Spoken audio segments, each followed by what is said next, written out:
Hello, Narnach here. Welcome back to Grim Dawn. We are standing in front of Sorrow's Bastion because I finally have my third Chthonic Seal of Binding. I might have very obsessively scoured every little bit of the lands looking for something that could drop it, and in the end I found a hero of the Bloodsworn that dropped it for me. So that's good. We can now advance our quest line here. So we get some reputation, and then we have to kill the Bolvar, which we already did. So we get more stuff for that. Next up, we have to kill Master Ravok, whom I believe I of course stopped reading quests, but I think Ravok was in Fort Haron. Yes, exactly. So we now have Fort Haron and the gates that lie before us. So that is good. I actually have a portal standing just outside the village of Darkvale. So that is what we are doing first. Because, well, if we're here, we might as well go there. I figured if I don't get my seals, then we would start the episode by scouring the village of Darkvale for seals of binding. Now, of course, we don't have to, so we can leave some of the cultists alive. Doesn't really matter all that much.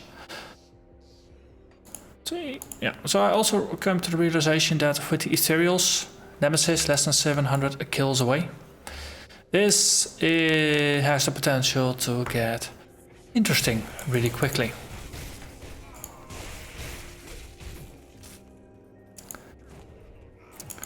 Now, the current area is more heavily invested, or infested rather, with cultists and the Chthonics. Ethereals are never really far away. Oh no, of course, there's a seal. Spent a good 15 or 20 minutes looking for the seal previously, and then now just 2 minutes into the episode find another one. That's how it works. If you want to find something, it never shows up. If you found it, it starts appearing all over the place.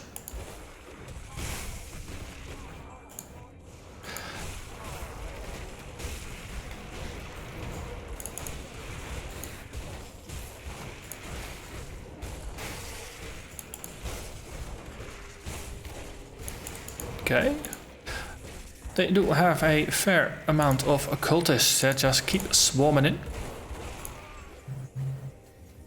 Summoning all kinds of demons and other things, and then things get quiet. Hello. With the hat and the pistol, it could almost be a cowboy. Unfortunately, it's a demon. Well, not a demon, it's a cultist.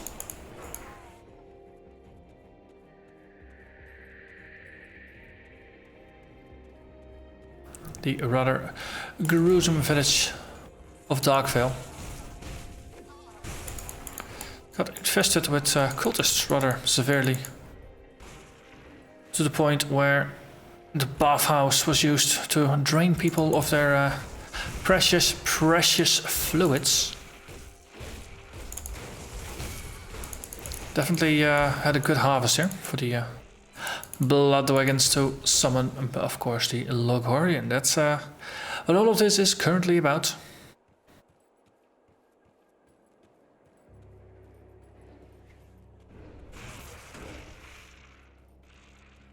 Okay, just a few lone cultists. Ooh, dynamites. I like it. Yes, give me. I've taken to trying to keep a surplus of about 7 or 8 diamonds on me at all times. At the end of every episode, all the epic items that are not part of a set, that don't look useful for any characters I've planned in the nearby future, they all get dynamited back in Act 1. And it occasionally gets me something like an ancient heart or some other useful item.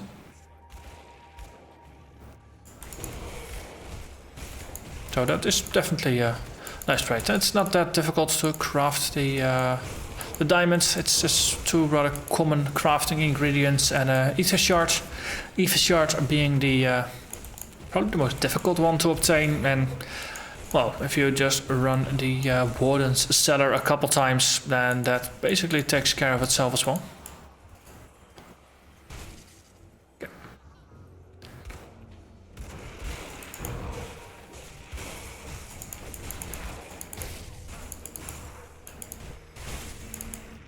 So yeah, I probably want to move that one back over to its old spot.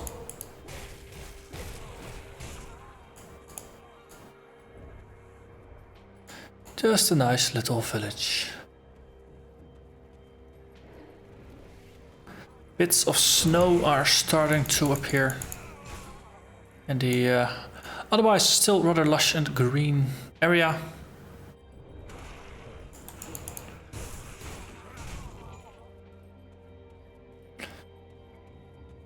Ooh, strongbox. Or, yeah, metal strongbox. Oh, only iron bits are in there. And then we have a shrine, and then we have... Ooh. That looks interesting. I don't see. 84, the other ones are 83, sure. Only a couple levels above me. And this is hyper aggressive enough that it just gets murdered even before its add-ons are gone. I like it when foes are hyper aggressive like that. Does make life easy. Okay. Reinforcements keep popping up. Maybe I shouldn't move too far in that direction. There is a boss there after all.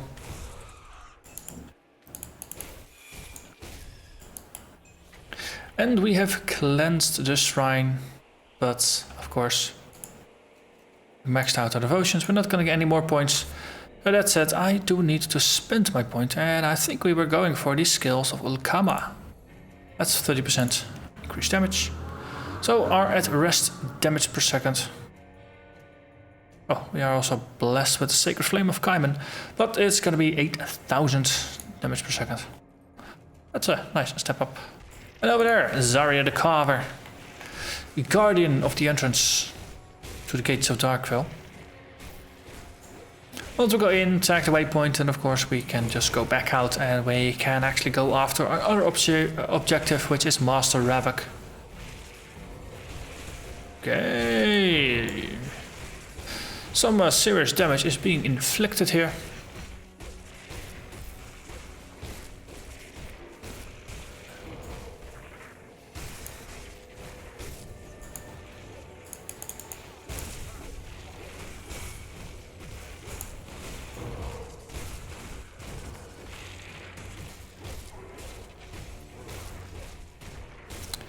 Yeah, it's gonna be one of those longer fights again.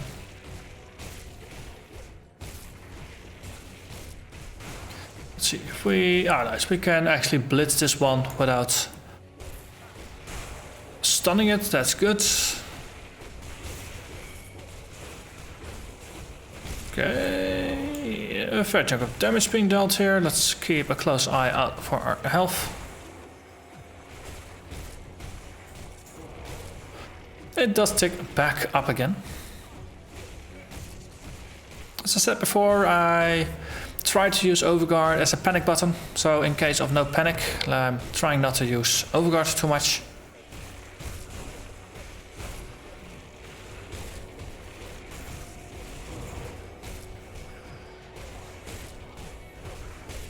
Oh, and does this boss have a lot of life? Or armor, that might also be the case. Don't really have a lot of armor penetration on this build.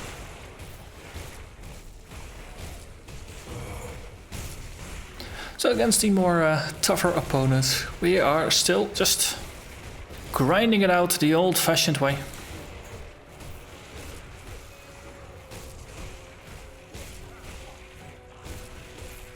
Yeah, see, life does keep ticking up.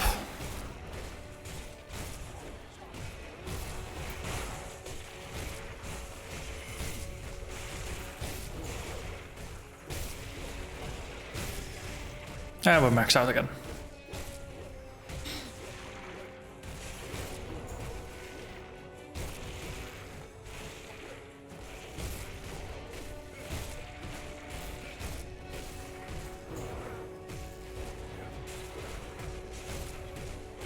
Of course, most of my damage is base physical damage, so I'm assuming if foes have actual armor, then of course that is going to be rather effective against it. All the elemental resistances are percentage based.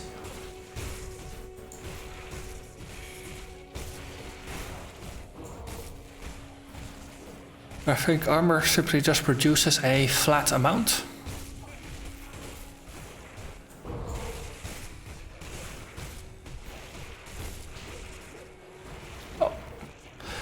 That's really there.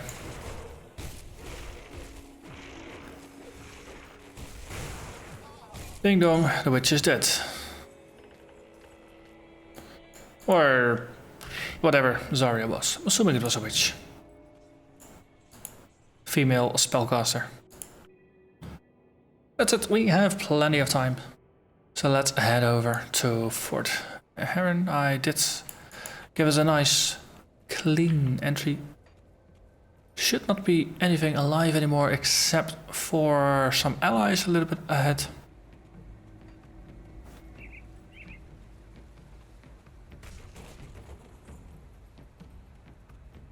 Okay.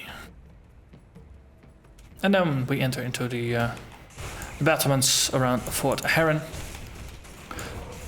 looking to murder ourselves. The leader.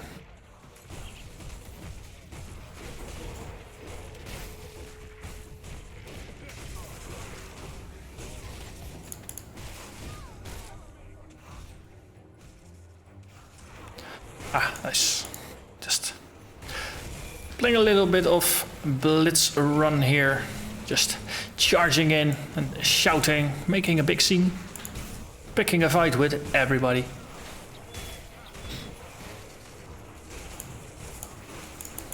Areas like this are great if you want to reduce your reputation status with the opposing faction, because of course there are quite a lot here of the Death's Vigil.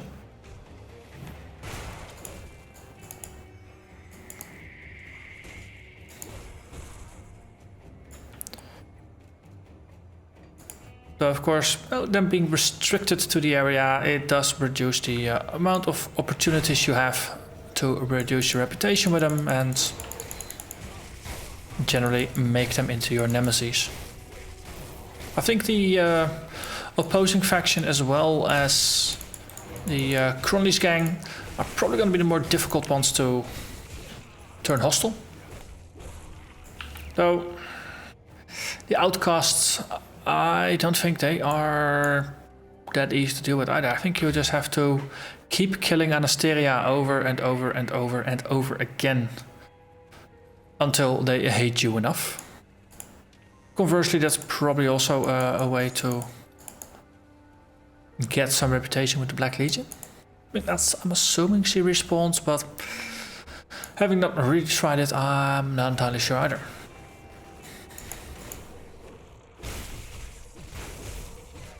Fort Haron, generally not too large an area.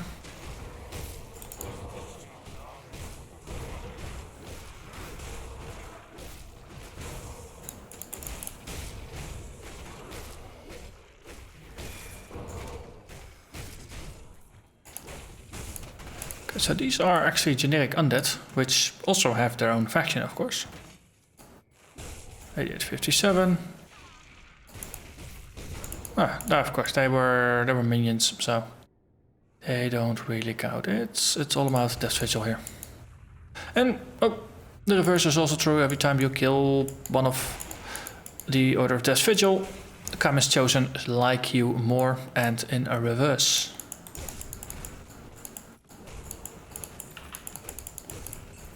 I think it's a bit of a zero-sum game with those factions.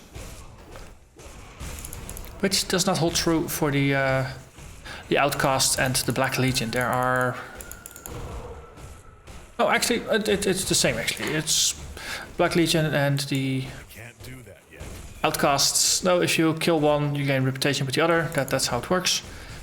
But if you complete the quest for one, you don't necessarily gain a negative reputation with the other. It could be that you simply just boost one, but not boost the other. An impressive Derringer.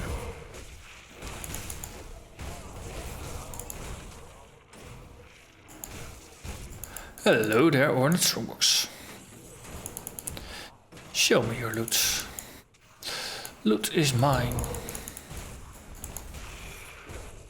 Having switched the loot filter from yellow to green items means you hardly ever see item drops anymore.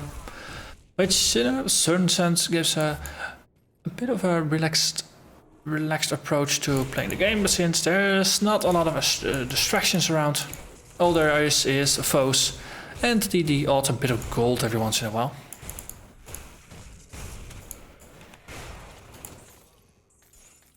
And some crafting stuff every once in a while as well.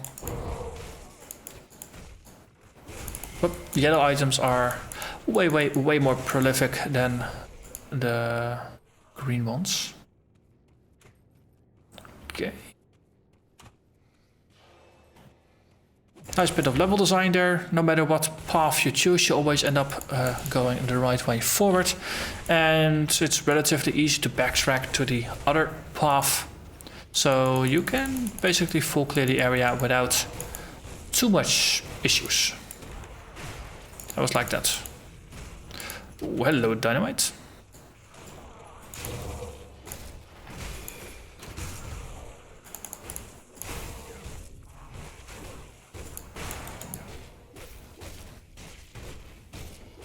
The second part of Fort Haron is designed less interesting because you do have to go out of your way to clear the second part.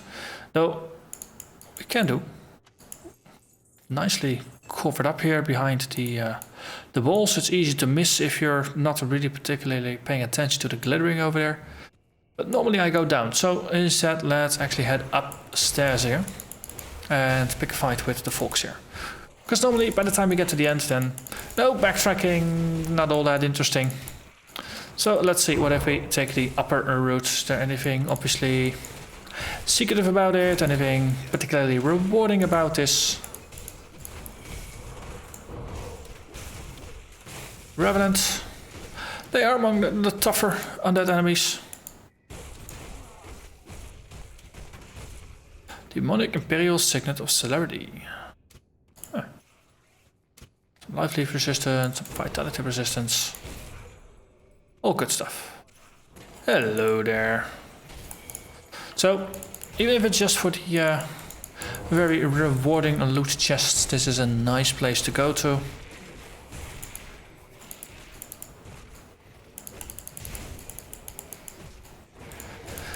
I seem to remember that as a Death's Vigil, you don't have to go here to clear it out because the other faction has it, but I might be mistaken about that. So I think the Order of Death's Vigil actually sends you out against the Ethereals. Ah, yes, Master Ravik.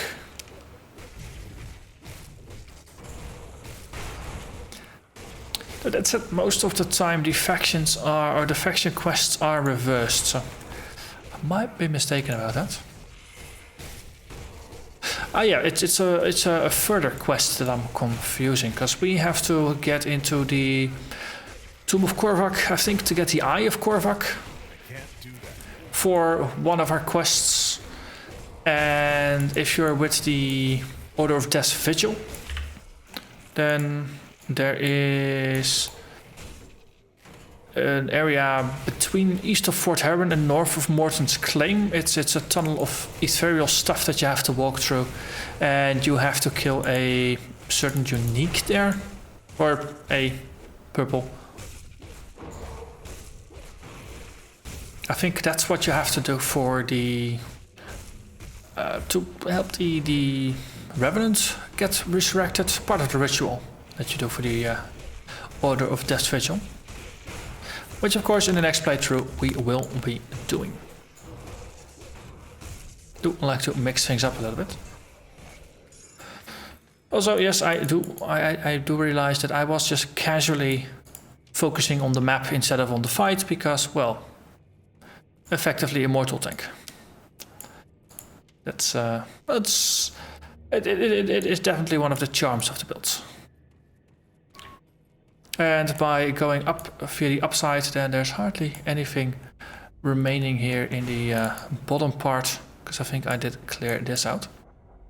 So that allows us to head back over to Soros Bastion and claim quest credits. Yeah, I also walked over to the other side and butchered the Order of Death's Vigil peoples over there, just to make a statement. Hello, goodbye. So, got the reputation. Indeed, we didn't lose reputation with the other faction, we only gained positive with this faction. Got a little severed claw, and then for the Gaiman. Hello. What is Imperium's will? And I will recover the ashes of Archon Bartholom. So that is, of course, after we go through the gates. How are things over here? Green pants, not interesting. A little bit more armor than what we currently have, but of course, Devil's Cage is pretty cool to have. Guns, we don't care. And over here we got some vigorous exalted threads of the scorched earth. More armor. Unfortunately, that's the only decent mod on here. Belts, less armor, damage bonuses we don't care about. Unfortunately, again, nothing truly useful. So I've got a Mark of the Myrmidon somewhere. And some green stuff. Dreadlord's Imperial Necklace. That's something if you're a vitality-based caster, this might be useful.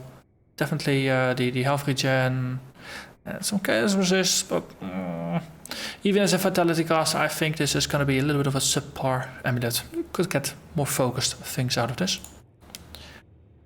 The Demonic Imperial Signet. Again, vitality and chaos damage, so this more heavily leans towards occultist. There we are.